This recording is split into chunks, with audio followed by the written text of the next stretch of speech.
This is Covering the Spread, part of the FanDuel Podcast Network.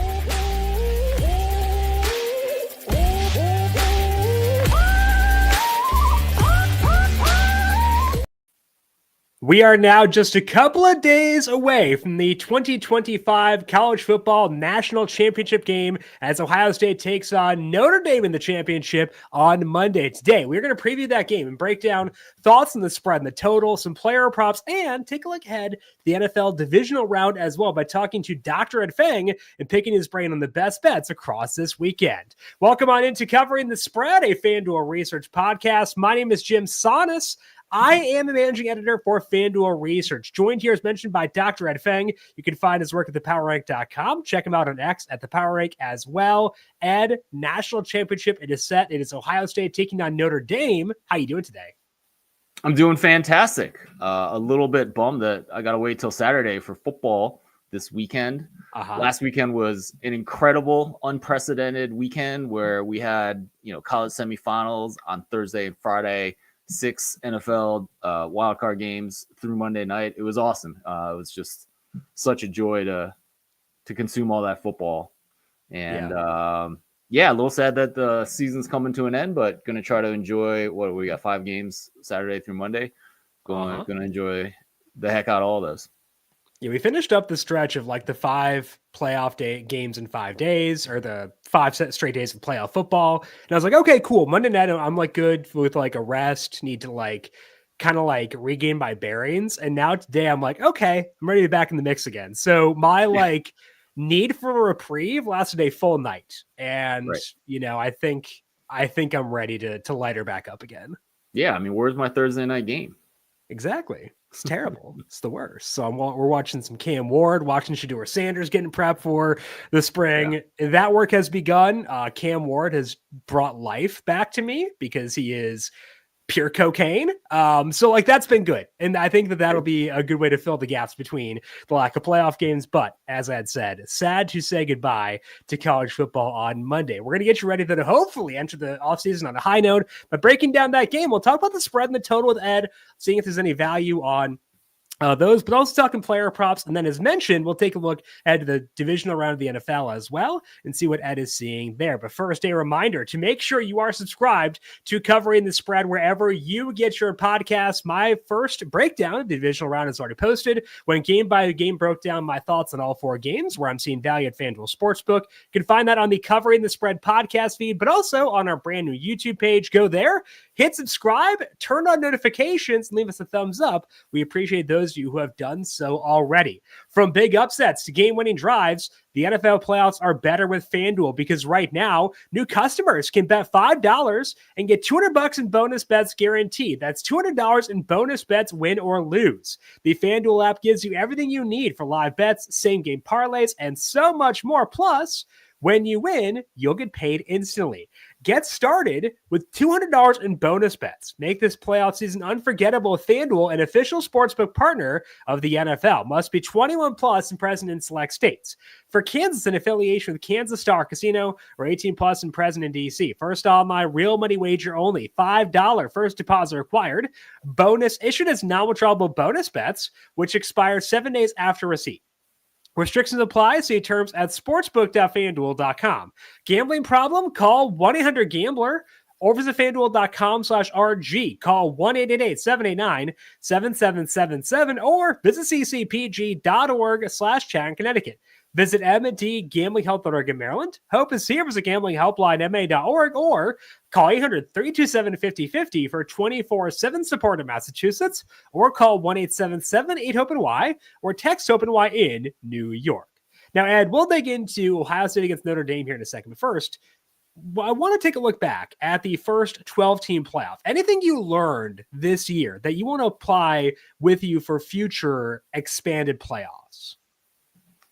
Right. I mean, I don't know. I mean, I think there was so much kind of negativity about the blowouts in the first round.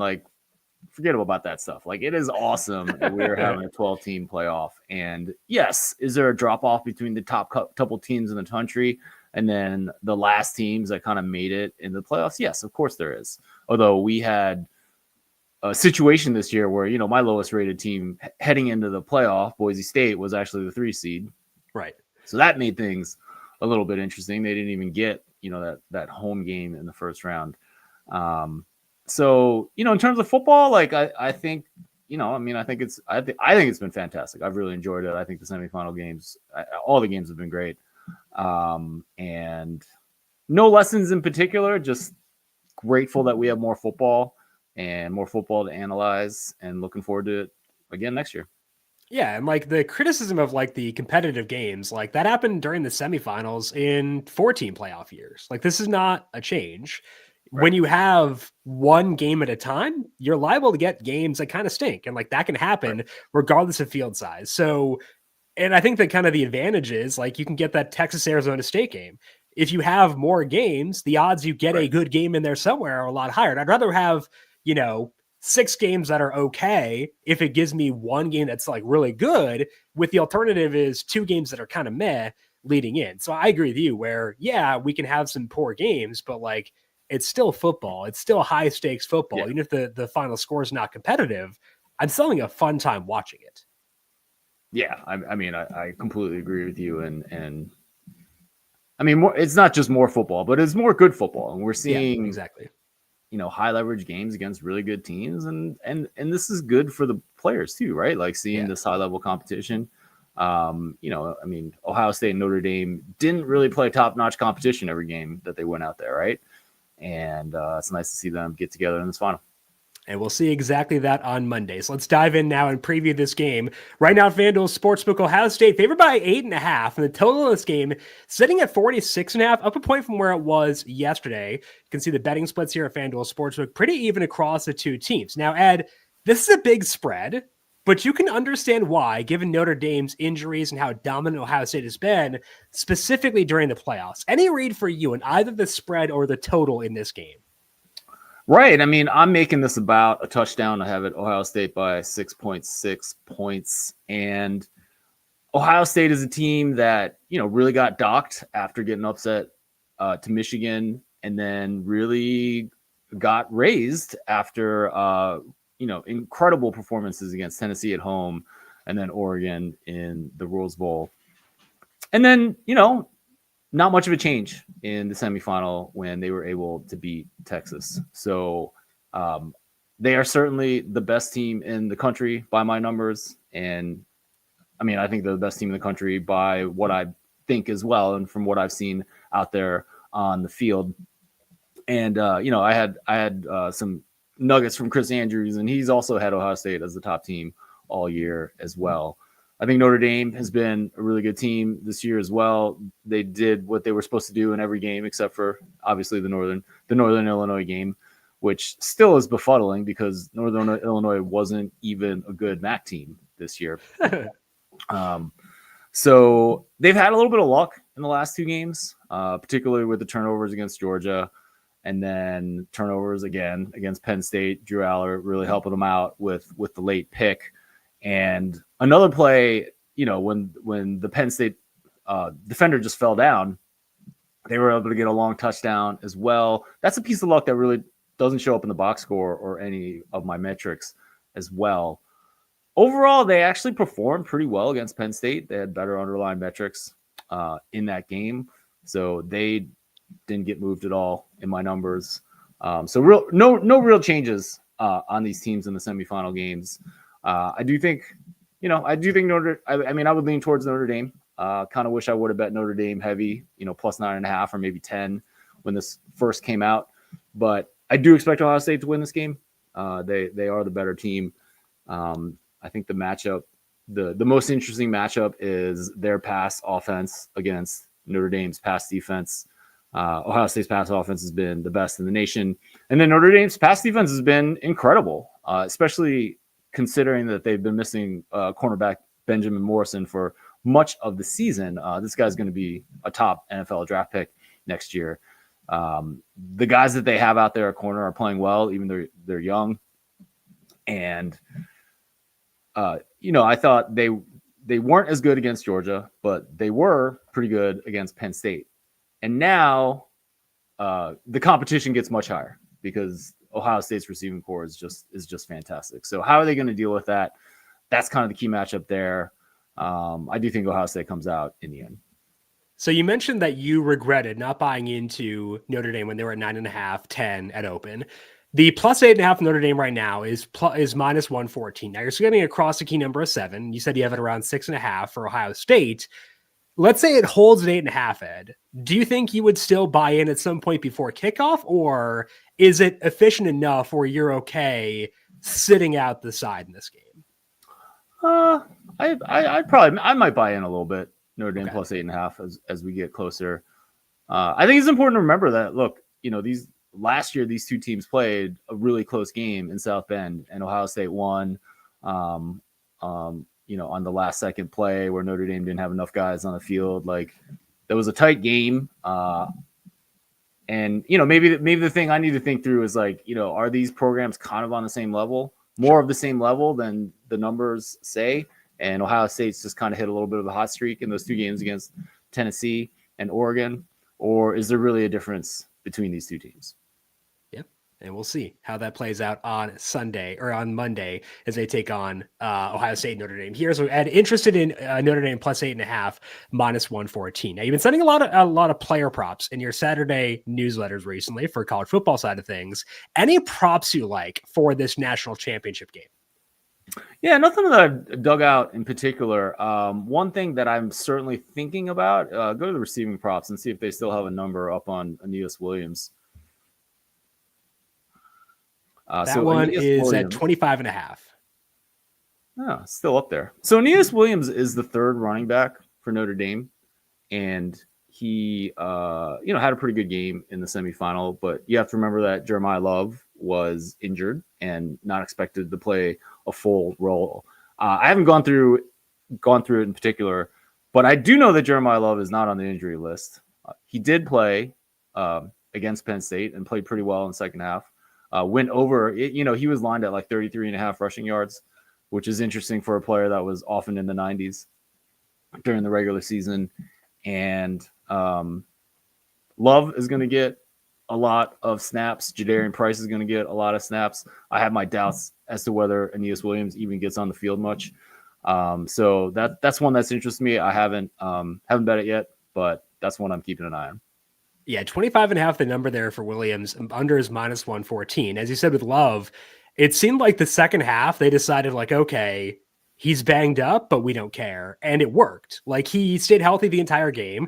He had these sicko runs. They kept saying, oh, he told us he's not going to hurdle. Told us he's not going to hurdle. And then he keeps hurdling guys. And it's like, yeah, he seems like he's healthier than he thought he was going into the game. And now you've had a week plus to rest up. So I feel like you're probably going to see that workload, I would assume, increase at least a bit for this one here for him too. Oh, for sure. I wouldn't be surprised if he's back to his normal workload. Yeah. I really, it's interesting to think about that hurdle, right? Because Yeah. I think when you talk to young athletes, you want them to just play, right? Right. And that's what makes you good. And I think he just played. And when he Right. plays, like, he just hurdles guys, Right. right? So even if he should not have.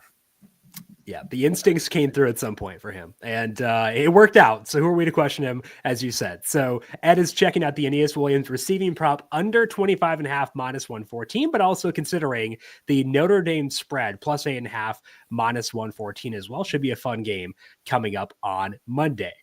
But Ed, we've got you here. So let's talk some NFL too. The big game, of course, this weekend is the Bills and the Ravens. Right now, FanDuel Sportsbook, Ravens are favored. Actually, favored by 1.5. Money line is hovering back and forth between minus 120 and minus 116 at minus 118 right now.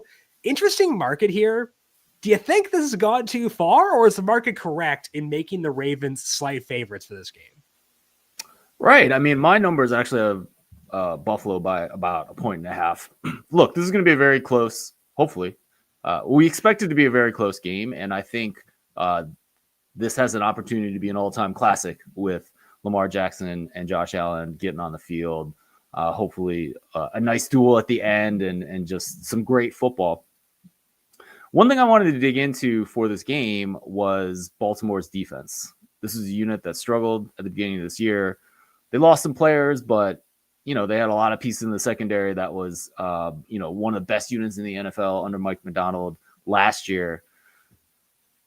When you looked at the numbers kind of later in the season, it looked like they had gotten a lot better. And so I wanted to split the season up into two pieces. and see if they've gotten better. I didn't really want to bias it, so I just kind of arbitrarily, without looking at when the performance got better, picked the first 8 games versus the last 10 games. And the results were remarkable. So when I look at passing success rate, I'm going to adjust for opponents, and then I'm breaking up Baltimore's defense into first part of the season and the second half. First part, they were 26th in my adjusted passing success rate, so pretty bad. And they've been first for the last 10 games.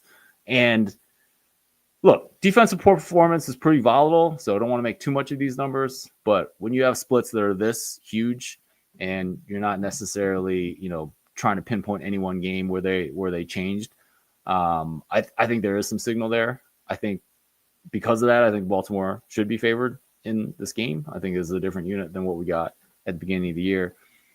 Also, Buffalo's defense has been pretty disappointing. Like a team whose secondary I really liked. They have been pretty bad except for Christian Benford this year. And, can Lamar take advantage of that? Probably. And then, Josh Allen is going to have his hands full with, a defense that has gotten a lot better, according to my adjusted numbers.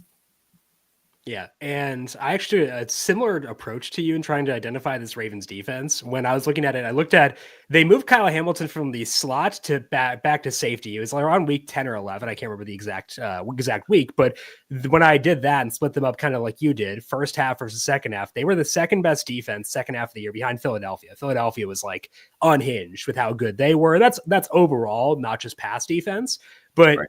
It was a big difference. And I think that the reason that I'm willing to buy into that, kind of like you are, it seems like, is because there's an easy explanation in there. It could be cohesion with a new defensive coordinator, but also the Hamilton stuff where they literally changed the role of a player who's been very, very good for them ever since he came to the league. And I think that is like a tangible shift that makes me more willing to buy into a small sample. So like you said, defense is volatile. It's less important than offense overall because it's less predictable and stuff like that. But when you have a signal like that, like they change the position effectively or the utilization of a very good player, and it leads to these kind of results, I'll buy into that. So I have the Ravens favored by 0.6 on my end too. So kind of, it sounds like we're aligned here where the Ravens should be slight favorites because that defense in the second half of the year was so much better than it was early on.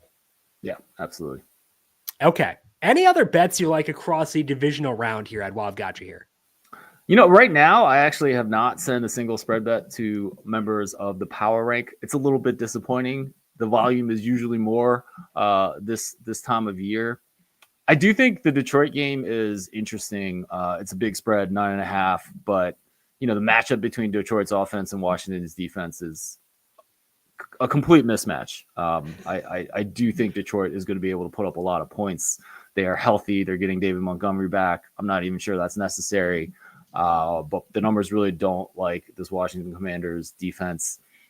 They did pick up Marshawn Lattimore, who, despite the fact that he got torched by Mike Evans last week, is certainly an upgrade for this unit because otherwise, Michigan rookie Mike Sanders still might be the best player in that secondary.